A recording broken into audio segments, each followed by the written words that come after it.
Kalau dipikir-pikir, laba-laba adalah salah satu insinyur alam sejati. Laba-laba membuat jaring terkuat yang bisa kamu temukan di planet ini. Sutra yang dipakai laba-laba untuk membangun jaring lebih kuat dari baja. Hewan ini menjebak mangsanya dalam jaring itu. Dia memakainya untuk menggelantung dari langit-langit rumah kita dan juga menghantui mimpi-mimpi kita. Sutranya itu elastis banget.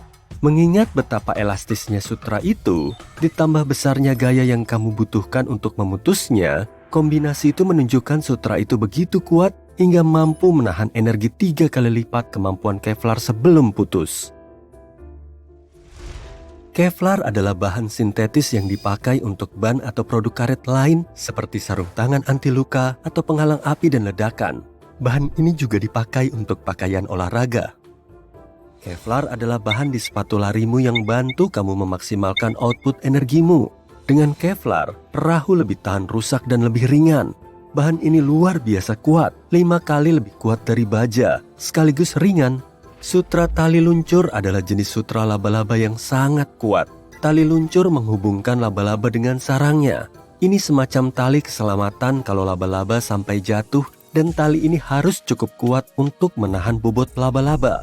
Sehelai sutra terdiri dari sejumlah molekul protein yang sangat-sangat erat dan selaras. Tiap helai sutra laba-laba 1000 kali lebih tipis dari rambut manusia. Makanya bisa gampang banget kamu putus. Tapi tiap helai tetap lebih kuat dari berbagai jenis baja. Coba aja cari baja yang sama tipisnya buat perbandingan. Ilmuwan percaya kalau kita bisa membuat sutra tali luncur misalnya, yang setebal pensil dan sepanjang 30 km, kita akan memperoleh material yang begitu kuat hingga bisa menghentikan pesawat jet di tengah penerbangannya. Tapi kemungkinan penumpangnya nggak akan suka ya. Pas di luar lagi berangin, dan angin atau sekadar angin sepoi-sepoi menangkap tali luncur laba-laba yang kokoh, tali luncur itu akan menangkap udara yang mengubahnya jadi semacam parasut terbuka. Saat itulah petualangan bagi laba-laba dimulai. Tali luncurnya membengkok dan meregang lebih jauh. Dengan begitu, tali luncur bisa bikin laba-laba terbang sangat-sangat jauh, dan tali itu nggak akan putus. Dan dengan begini, laba-laba bisa terbang sejauh ratusan kilometer.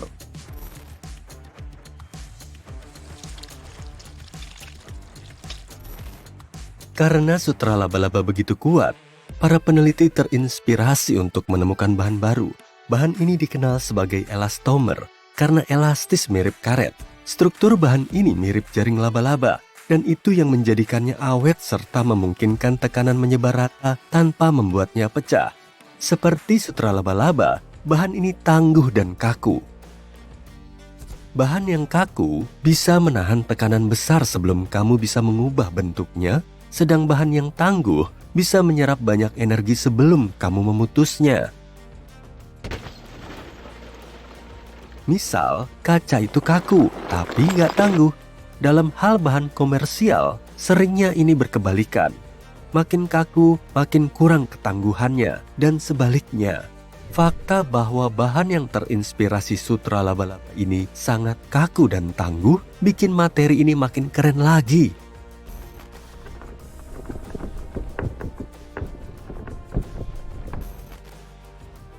Ada lebih banyak bahan luar biasa keras lain yang sudah kita temukan. Misalnya, ada jenis kaca baru yang lebih keras dari berlian.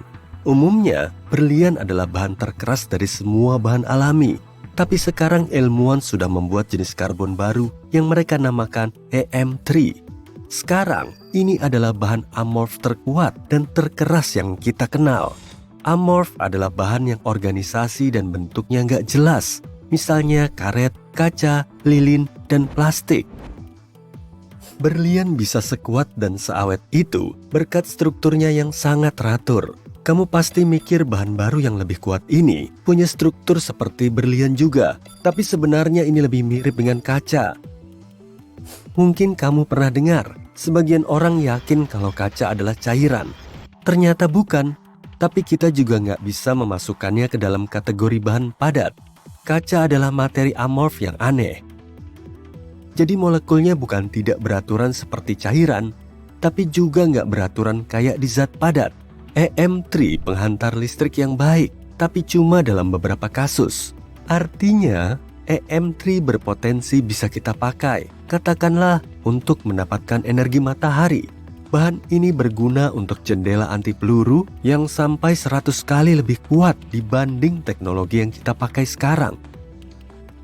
Produksi massal EM3 jelas akan mahal. Selain itu, kita harus menunggu peneliti mengetesnya lebih lanjut. Tapi kaca baru berwarna kekuningan ini pasti akan menjadi bahan yang sering kita lihat suatu saat di masa depan.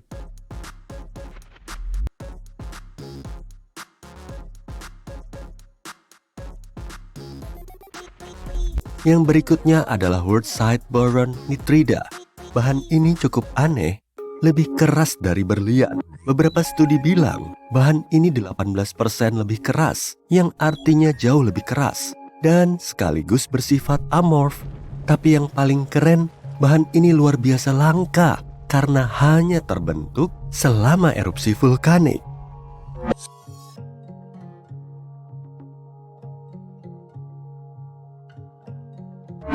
Lalu ada Lonsdaleite. Katakan ada meteor penuh karbon yang mengandung sedikit grafit juga.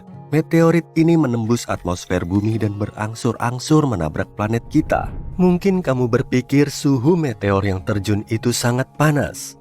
Kenyataannya, cuma lapisan luarnya yang menjadi panas.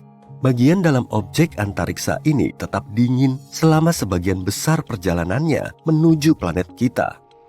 Jika meteorit ini menghantam permukaan bumi, tekanan di bagian dalamnya menjadi luar biasa besar. Tekanan ini lebih kuat dari proses alami lainnya hingga bisa memengaruhi bentuk grafit atau materi lain. Kayak kalau kamu tekan atau coba membentuknya dengan teknologi apapun yang kamu inginkan, kamu tetap nggak memperoleh energi sekuat tekanan yang muncul selama benturan ini. Karena ini, grafit dalam meteor itu memadat dan sekarang memiliki struktur kristal. Bahan ini nggak seperti berlian, malah lebih baik. Ternyata 58% lebih keras dari itu. Tapi untuk sekarang, grafit yang lebih keras dari berlian cuma teori ilmiah. Ilmuwan memang meneliti beberapa contoh grafit sebenarnya dan bentuknya yang berbeda. Tapi grafit yang ada nggak begitu murni. Itu berarti ada banyak unsur lain dalam materi ini yang bikin bahan ini lebih lunak dari berlian. Tapi jika ada meteorit grafit murni yang menuju planet kita dan menabrak permukaannya, nggak ragu lagi, ini akan membentuk materi yang jauh lebih keras dari berlian yang pernah kita temukan.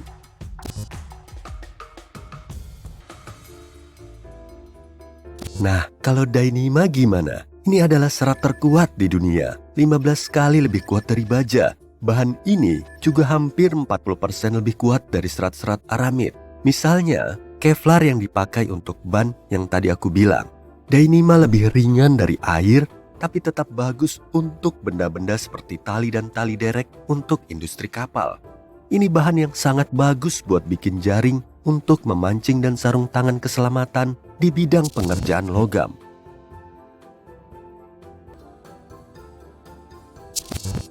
Ini adalah bahan yang disebut kaca mikroalloy palladium. Seperti yang aku bilang tadi, ada dua fitur yang sangat penting yang dimiliki semua materi. Yang pertama adalah kekuatan, yaitu sebesar apa gaya yang bisa ditahan materi tertentu sebelum kamu berhasil mengubah bentuknya.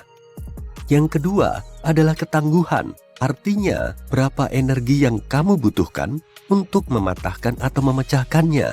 Sebagian besar keramik kuat, tapi nggak begitu tangguh.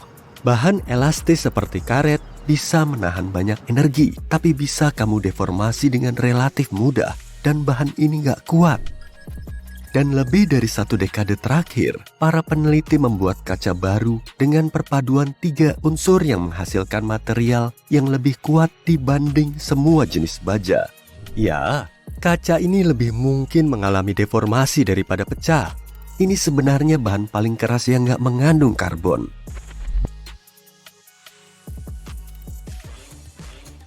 Dan ini adalah Bucky paper. Di akhir abad ke-20, kita tahu ada bentuk tertentu dari karbon yang sekali lagi lebih keras dari berlian. Ini disebut karbon nanotube. Jika kita menjalin karbon ke dalam bentuk yang lain dari berlian, kita memperoleh struktur yang jauh lebih stabil dari struktur lain manapun. Dengan menyatukan karbon monotub, kamu akan membentuk bucky paper yang pada dasarnya berupa lembaran yang sangat tipis tapi luar biasa kuat. Bobot bahan ini cuma 10% bobot baja, tapi sekaligus ratusan kali lebih kuat.